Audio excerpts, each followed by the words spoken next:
Hello, welcome to my final speech presentation, Tackling Homelessness with Technology. My name is Timothy Fogel. I attend Florida Gateway College. This is for SPC 2608, my public speaking class. And first off, I'd like to start by challenging everyone to just think for a moment. Imagine if you started over with absolutely nothing but the clothes on your back and no one was there to help you. What is the first thing that you would do? Oh.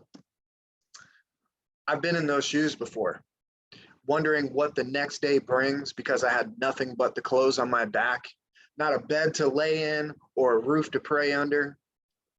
I know it sounds sad because it is. And many people are stuck in the same exact position. Homelessness can happen to anyone. In fact, it happened to me just after I turned 18 years old. Although it was brief, I recall the feeling of being alone and trapped without an option to survive. The future at the time looked grim. And after searching high and low, speaking to friends and family about improving my situation, I realized the answer was staring me right in my face. I had a cell phone and I had access to a computer that could help me elevate myself out of homelessness. So I started searching. I went for an entire night without sleep, racking my mind about the next logical steps. What could I do to get myself out of this situation was the question that I needed answered. First thought, it's likely that the first thing that you may have thought was about finding a job to quickly get back on your feet. But how would you find a job? With a computer? Where would you find one? A library? What if it was closed due to a pandemic? For my own survival, I had so many questions and answers.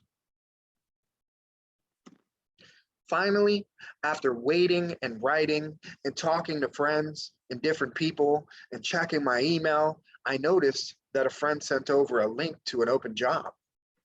I immediately drafted a resume, albeit I had very little experience in the field that I was applying, and I was working on sewer pump stations.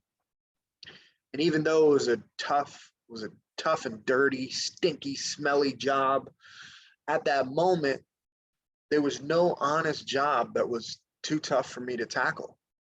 I felt my prayers had been answered as I realized that particular job had only been posted just as recently as a few hours prior, and I was the first person to apply. So instead of just sending an email with my resume, I called the office of the company and I asked to speak with the hiring manager.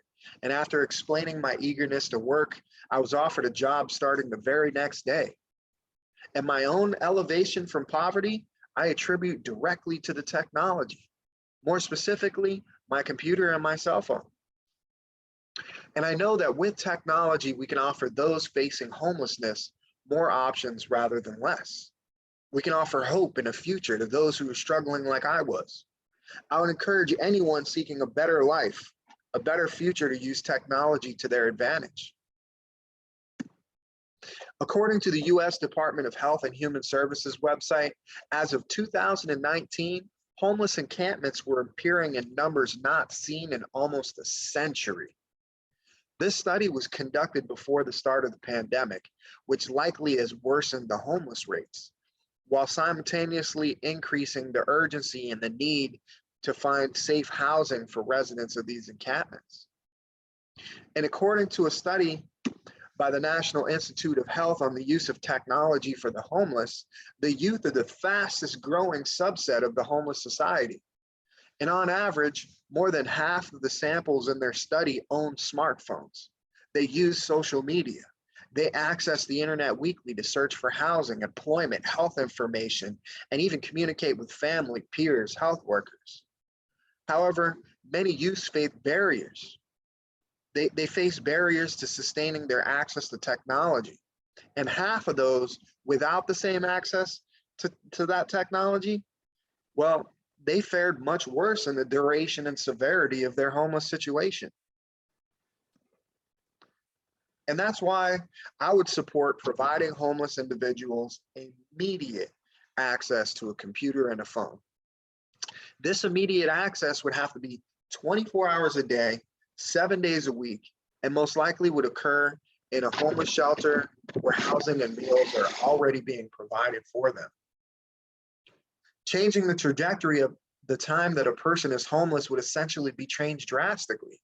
When a person has instant access to the World Wide Web, it provides them opportunities that are boundless.